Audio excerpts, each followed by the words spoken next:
छोटी लाल मुर्गी थी जिसे सब लोग लिटिल रेड हेन कहते थे। वो एक छोटे से खेत में अपने दोस्तों बिल्लू बिल्ली, मोटू कुत्ता और चंपू चूहा के साथ रहती थी। एक दिन छोटी लाल मुर्गी ने देखा कि उसके खेत में कुछ गेहूं के बीज पड़े हैं। उसने सोचा कि क्यों ना इन बीजों को उगा के ब्रेड बनाई जाए।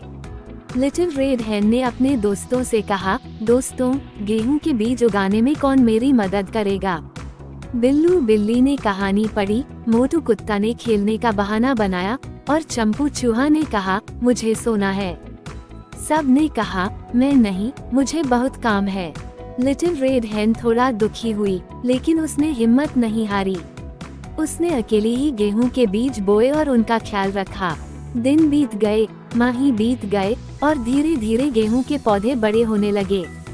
जब गेहूं तैयार हो गया, लिटिल रेड हेन ने फिर से अपने दोस्तों को बुलाया। कौन मेरी मदद करेगा गेहूं को काटने में? उसने पूछा। बिल्लू बिल्ली ने कहानी पढ़ी, मोटू कुत्ता ने खेलने का बहाना बनाया और चंपू चूहा ने कहा, मुझे सोना है। सब ने कहा, मैं नहीं, मुझे बहुत काम है। लिटिल रेड हेन ने अकेली ही गेहूं को काटा और उसने बीज को अलग किया। फिर उसने सोचा कि अब बीज को पीसना होगा ताकि आटा बन सके। उसने फिर अपने दोस्तों से कहा, कौन मेरी मदद करेगा गेहूं को पीसने में?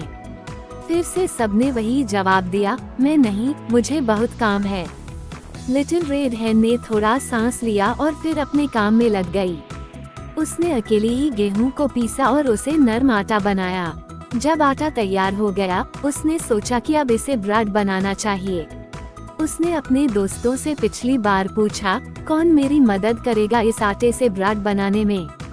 बिल्लू बिल्ली ने कहानी पढ़ी, मोटू कुत्ता ने खेलने का बहाना बनाया और चंपू चूहा ने कहा, मुझे सोना है। सब ने कहा, मैं नहीं, मुझे बहुत काम है। तो लिटिल रेड हेन ने अकेली ही अपने हाथों से रोटी बनाई। उसने आटे को मिक्स किया, आटा बनाया और फिर उसे बेक किया। ब्रेड से इतनी अच्छी खुशबू आ रही थी कि पूरा गांव उसकी तरफ देख रहा था। जब ब्रेड बेक होकर तैयार हो गई, तो उसकी खुशबू ने सब दोस्तों को अपनी तरफ खींच लिया। सब दौड़ते हुए आए और बोले, लिटिल रेड हेन, ये ब्रेड कितनी अच्छी लग रही है। हम भी स्वाद लेना चाहते हैं। लिटिल रेड हेन ने उन्हें देखा और मुस्कुराते हुए बोली, जब मैंने गेहूं उगाया, पीसा और ब्रेड बनाई, तब किसी ने मदद नहीं की, तो अब तुम रोटी नहीं खा सकते। सब दोस्तों ने शर्म से अपने सर को अलग कर लिया। उन्हें समझा कि मेहनत और मदद के बिना हम कुछ भी हकदार नहीं होते। हमारे दिन के बाद जब भी लिटिल रेड हेन को कोई काम होता, सब दोस्त उसकी मदद करते और साथ मिलकर सब कुछ करते।